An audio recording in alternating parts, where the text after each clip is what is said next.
3 powerful breathing techniques to improve your mindset. Your breath is more closely linked to your mental state than you may at first realize. This is something that most of us know on some level. After all, when you panic, the first thing you tend to do is begin hyperventilating, which can lead to fainting in extreme circumstances. But did you know that this link works 2 ways? That is to say that your breathing will also affect your mental state, allowing you to effectively take control over it and decide precisely what kind of mood you want to be in. There are 3 powerful examples that we're going to share in this presentation, so keep listening. Belly breathing. Belly breathing is essentially a more correct and natural way to breathe that can help to improve your mood and health consistently throughout the day. We are meant to breathe through our stomachs, but most of us breathe through our chests, partly as a result of spending large amounts of time sitting and compressing the torso. To remedy this, first relax the stomach to allow the diaphragm to drop into the abdominal cavity. This should naturally fill the lungs, which you will continue from bottom to top until your chest is full too. Now exhale and repeat. Try and practice this as often as possible, but certainly at least when you are meditating. Box breathing. Box breathing is a breathing technique you can use to put yourself in a state of calm, which involves breathing in for 4 seconds, holding your breath for 4 seconds, breathing out for 4 seconds, and then holding your breath for a further 4 seconds before starting again. This form of breathing can help to overcome stress and help you to keep calm in a stressful situation. It has been used by elite special forces to help them stay calm in war zones. Wim Hof. The Wim Hof method is a form of meditation used by the Iceman Wim Hof, who is famous for being able to endure cold temperatures. It works by stimulating the release of adrenaline and saturating the blood with oxygen. You do this by taking 30 fast inhalations and exhalations, and follow a routine of breath holds and slow releases at the end. It's worth checking out the instructions from the man himself, but over time, this can give you a powerful control over your own nervous system. 3 types of meditation that anyone can start easily. There are countless different forms of meditation, each of which has different benefits and effects on your mental state and your health. Choosing which of these types of meditation is right for you is one of the most important decisions you will make when it comes to ensuring you can get the most out of the practice and reap the full benefits.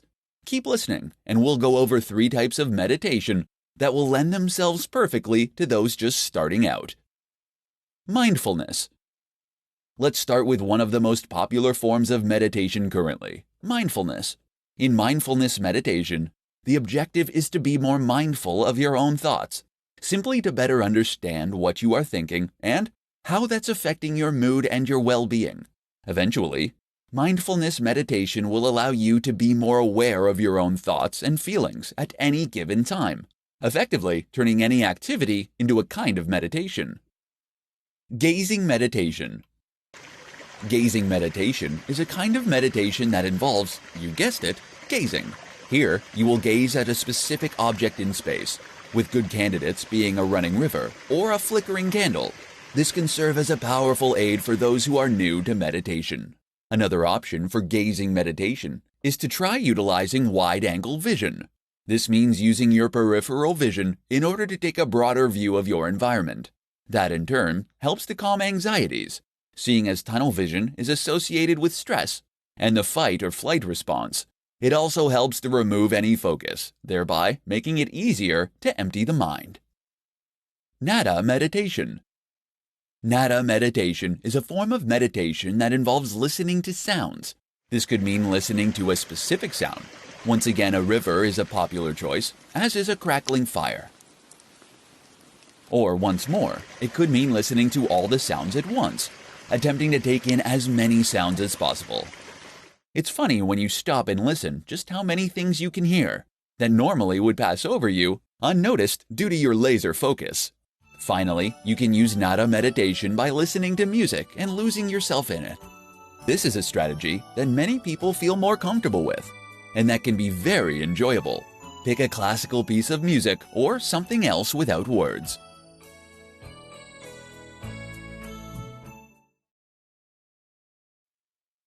4 ways keeping a journal will make your life easier. Meditation can be described as a form of metacognition. What this means simply is that you are thinking about thinking. In this case, you are trying to remove any distracting or negative thoughts from your mind, and instead to focus on your breathing, your muscles, your environment, or even just nothing. But this is just one form of metacognition. Another is journal writing, and in this report, we'll see how this can help you be happier and calmer. It helps you notice patterns. Don't just write about what happened during the day, write about how that made you feel or what you were thinking about at the time. Doing this will help you to better understand yourself and the kinds of things you actually think on any given day. In turn, this will enable you to spot patterns in your behavior and learn to make yourself feel better when you next feel low. It lets you see the bigger picture.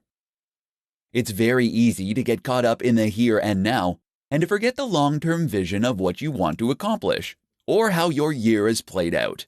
When you read over a diary or journal, you can relive older days you might have forgotten and get a much more accurate picture for what your days look like and where you're at in your life right now. Catharsis. Writing a journal is a little like having your own private therapist. Catharsis, the act of venting your anger or emotion by punching a bag or throwing something, has been demonstrated to be ineffective at helping to improve mood. It actually makes it worse. But that doesn't mean there isn't benefit to getting things off your chest by talking them through. So write your feelings, and that way you can close the book on them and start the next day afresh. It's ideal before bed. Writing a journal at the end of your day is a great way to think back on everything that has happened and put it in perspective. Moreover, it's a great way to calm your brain down by focusing on something and turning off screens. In a way, you can think of this as a form of meditation that might actually help you to wind down for the night and to switch off from your troubles. Give it a go and see how you feel after a few weeks. 4 ways to feel calmer instantly. It's increasingly common to deal with anxiety and stress on a regular basis, and this is something that can not only be extremely unpleasant, but even unhealthy. In fact, feeling stressed and anxious can impact detrimentally on nearly every aspect of your life. Fortunately, there are some very effective strategies available when it comes to managing that stress. And in this presentation, we're going to explore 4 of those that can provide you with an instant sense of calm. 1. Box breathing. Box breathing is a technique that is used by Special Forces operatives and others to try to stay calm under pressure. It works by using the breathe-in order to stimulate the vagus nerve. Box breathing is so called because it describes the 4 corners of a box, which are represented with breaths. You breathe in for the count of 4, hold your breath for 4, breathe out for 4, then hold your breath for another 4 seconds. The result is an instant sense of calm, and you can stop anxiety in its tracks. 2. Go for a walk. Walking is a great way to calm yourself down almost instantly, and it can also be effective at stimulating creativity. Walking allows us to concentrate on something low level, which can allow the activation of the default mode network in the brain. Moreover, if you walk somewhere scenic, then the attractive view can also have a similar effect. 3. Spending time with friends. When you feel very stressed, you may find that the last thing you want to do is socialize. Despite that feeling, though, you should do whatever you can in order to get out of your comfort zone and spend some time with friends. Not only is socializing a great distraction from whatever is upsetting you, but it's also perfect for triggering the release of endorphins and feel-good hormones. 4. Analyze your thoughts. Finally, consider one more option: to actually assess the contents of your thoughts and decide if there really is a reason to worry. This is the concept behind cognitive behavioral therapy and mindfulness, to understand the contents of your thoughts so that you can ignore the things that aren't really worth worrying about. Ask yourself, is the thing you're scared of really that likely to happen? Are there things you can do to prevent it? Would it be really that bad if it did? 4 ways to get started with meditation today. So, you've decided. Today is the day. You've been thinking about trying meditation for a while now, but you're finally going to take the plunge and do it. Allow me to be the first to congratulate you. It's a great decision that will unquestionably make your life better in a myriad of ways. But how to begin? This is the question that so many people struggle with, and that so many people are unsure of. In this post, we'll explore the answer and see just how you can begin with meditation right away. 1. Use a guided meditation. One option is to try using a guided meditation. That means you'll be listening to a script that will talk you through the process. This will let you know where you should be focusing your attention and how you should be breathing, etc. While meditation can simply involve looking at a candle or listening to your breathing, having someone talk you through the process can make it a lot less daunting and ensure that your first attempt is successful. You'll be able to find plenty of scripts by looking on YouTube. 2. Visit a teacher. Many forms of meditation, such as transcendental meditation, require the help of a teacher to guide you through. Even if you can perform the meditation on your own, though, having guidance from someone who knows what they're doing can often be a useful way to improve your success. If you want to start today, then try asking a friend who already meditates, or perhaps seeing if you can find a nearby yoga class. 3. Try a breath awareness meditation. If you're going to try and meditate on your own, however, then a good method is to use breath awareness meditation. Here, you will be focusing on your breathing and simply counting breaths in and out. That alone can be enough to help you focus your mind, and it's a very simple method to get started with. 4. Try a progressive relaxation. Finally, another form of meditation that is very easy to try out on your own is progressive relaxation or body scan meditation. Here, you focus on each muscle and then consciously relax it to release all tension. Start with the forehead, releasing any tension in your brow.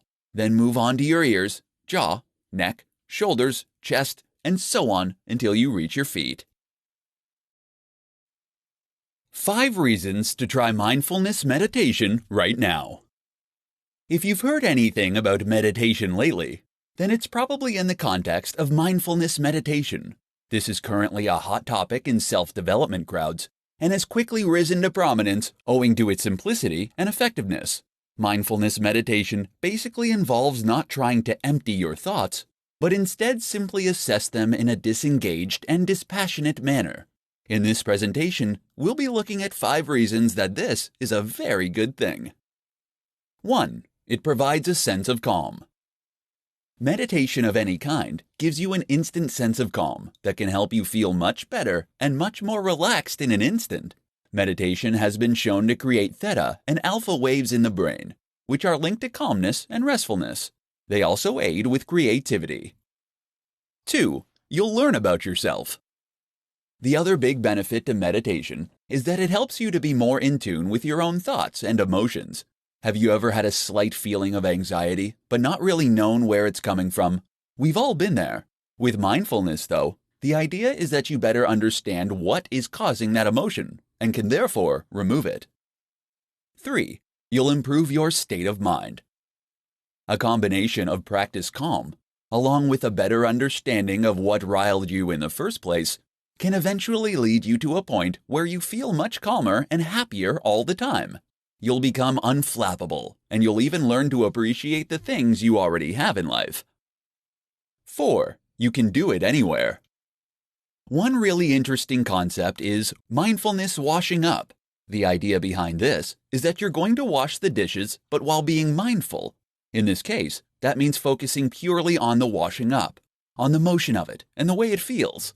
That will drive all distracting and negative thoughts out from your mind, and it will help you to feel calmer and happier as a result. 5. It's easy. Mindfulness meditation is popular among CBT practitioners because it can be taught remotely over email. It's so simple that anyone can use it to improve their mental health and their well-being by following simple instructions. While some forms of meditation are daunting to get stuck into, mindfulness is easy to understand and scientifically tested. There's nothing to be afraid of. 5 ways that stress is destroying your health and happiness. Stress is far more destructive and terrible than you probably realize. In this presentation, we're going to look at 5 ways that stress is actually destroying your health and happiness. It's making you ill. If you seem to get ill all the time, then stress is a very likely culprit. Stress is our body's response to danger, and in preparation for a fight or flight, we redirect blood away from our organs and life systems and toward muscle and brain. The result, though, is that crucial systems like our immune system and digestive system lose out, and that, in turn, means that we become less effective at fending off germs and infections, and less effective at absorbing key nutrients. In the short term, you'll get ill. In the long term, this can even be very serious. It's ruining your enjoyment. When you are stressed, your mind turns instantly to all the things that could go wrong at any moment. This prevents you from properly enjoying the situation you're in and appreciating what you have. You're so focused on what could go wrong that you can't enjoy what's happening right now. It's causing mistakes. That in turn causes you to make mistakes. If you're focused on problems and feeling negative, and you're not focusing 100% on what is actually going on in your life at that given moment, which is why you're underperforming at work and dropping the ball in your private life too. It's hurting your relationships. Not being present and making mistakes is bad enough, but you'll find that stress can even damage your relationships. You'll be arguing more, and your temper will be shorter. You'll find you have less time to see people, and when you do have time, you'll probably just want to stay home and curl into a ball. Oh, and for those of you who are single, being stressed will drastically reduce your likelihood of finding a partner. This is true for all the reasons above, but also because being highly stressed actually makes you look tired and worn. This is not conducive to a successful relationship. It's ruining your sleep. Stress ruins sleep, which is unfortunate, seeing as lack of sleep also causes stress. In other words, you can end up in a vicious cycle from which there is no easy escape, and this will further compound the health effects, the low mood, and the tired looks. How to conquer social anxiety with mindfulness and CBT. Almost all of us have experienced some form of social anxiety at some point in our lives, whether it's on a date, during an interview, speaking with a large group of people at a party, or giving a presentation. We all feel a pressure to perform when surrounded by other people. And this can be suffocating at times, making us more prone to mistakes. For some, though, this problem goes much deeper and can be completely crippling. The good news is that with mindfulness and CBT, it's possible for many people to overcome their social anxiety. Keep listening and we'll see how that works. The idea behind CBT, or cognitive behavioral therapy as it is known, is simple: to change the contents of your thoughts. To do this, you begin with mindfulness meditation. This is a form of meditation that involves listening to your own thoughts. You're not trying to empty your mind, as in some other forms of meditation, but rather just disengage from your thoughts to observe them dispassionately. As well as helping you become calmer, what this also accomplishes is to make you more aware of the nature of your thoughts, and especially those pertaining to your anxieties. In other words, you can find out precisely what your fears are when it comes to speaking in front of people. Are you worried you'll make a mistake? That people will laugh?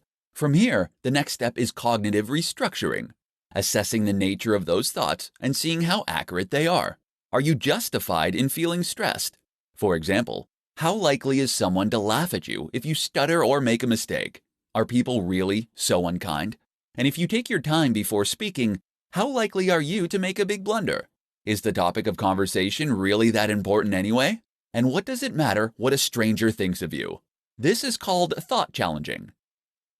The next part of cognitive restructuring is a little harder and is called hypothesis testing. Here, you face your fears and see whether they indeed come to fruition. So that might mean stuttering on purpose or saying controversial. Then note what happens. Do people laugh, throw you out, or nod politely? You can practice this somewhere neutral. That doesn't matter. How about speaking with a shopkeeper, for example, and being a little awkward? Combine this with meditation and relaxation techniques, put in the work, and many cases of anxiety can be thwarted. How to feel calmer anywhere, all day, with mindfulness. Mindful meditation is a form of meditation that differs from others, in that the objective is to not completely empty your mind. Rather, the aim in this case is to allow your thoughts to occur, but just not to let them affect you. You are to become emotionally detached from your thoughts, and instead to simply observe them like clouds. But mindfulness is not just a form of meditation. It's also a whole approach to life. Mindfulness simply means being mindful of your thoughts, knowing what the contents of your own head are, noticing how you react to different things that happen, and how you could be happier by thinking differently. You can therefore be mindful all the time, and a perfect example might be while taking a walk. Instead of having your head in the clouds worrying about things, or just staring blankly forward, be mindful and take the time to appreciate your surroundings and enjoy the beauty of your view, or the way you feel right now. Eventually, with practice, you can become more mindful and more present no matter what you are doing, instead of feeling overwhelmed or busy. Take this one step further, though, and you can turn any activity into a form of meditation. Meditation is simply focus. So, if you are 100% focused on what you are doing, then you are meditating. This is where the notion of mindful washing up comes from. Here, you are being fully mindful while you do the dishes, normally by focusing your attention on them fully. That, in turn, allows you to turn that activity into a meditation. You are washing the bubbles on the plate and feeling the water on your hands. And instead of thinking about anything else, you are simply watching that happen and feeling it. You are 100% present, 100% focused, and your mind is not on your troubles. Not only does this help you to become calmer and more at peace, but it means you can learn skills that will help you to endure even the dullest of tasks. Better yet, it means you can enhance your focus and ability to concentrate on a task. As though all that wasn't enough incentive, the dishes will be sparkling clean. So, whatever your task, remember to think about where your head is at. Then simply choosing to focus on that thing can have profound benefits. How to use mindfulness to get to sleep more quickly. There are many aspects of our modern lives that simply don't help when it comes to our state of mind. One of these is sleep. The problem being that most of us are not getting anywhere near enough of it. If you struggle to get sleep, or don't sleep particularly well once you get there, then that means you're going to face the whole next day feeling anxious and jittery. You'll be running on empty, as it were, and your body will respond with a cascade of stress hormones. Meditation can help with stress, but what you might not realize is that it also helps with sleep. One way it does this is by simply helping you calm your mind. We all know that meditation elicits a state of calm, and practicing getting into this state makes it easier to achieve and maintain in the future. That means you can put aside distracting thoughts and calm your heart rate in order to sleep better. But what you might not have realized is that you can also use mindfulness along with CBT, or cognitive behavioral therapy. This is a psychotherapeutic approach that revolves around identifying problem thoughts and then replacing them with healthy ones. That might mean dismantling an irrational fear, for example. In our case, though, it will mean quieting the mind to help with sleep. You see, the problem many of us face when trying to get to sleep is that we treat it like an urgent mission. We find ourselves thinking things like, I must get to sleep quickly, or I'm going to be so tired in the morning. And doing this causes us to feel stressed. We produce adrenaline and cortisol, and our heart rate increases. Our mind races. As you might imagine, this is not conducive to sleep. So what's the answer? Replace those thoughts. Try this one. Even if I don't get to sleep, just resting is very good for me. I'm comfortable here. I have nothing I need to do now, and I can relax and enjoy thinking about the day. Make this your mission, and you'll find that it's much easier to drift off into a relaxed sleep. Even if you don't, you'll be at least in a calmer mental state, similar to meditation itself. And here's the best bit. Studies show that those who meditate regularly actually need less sleep than those who don't.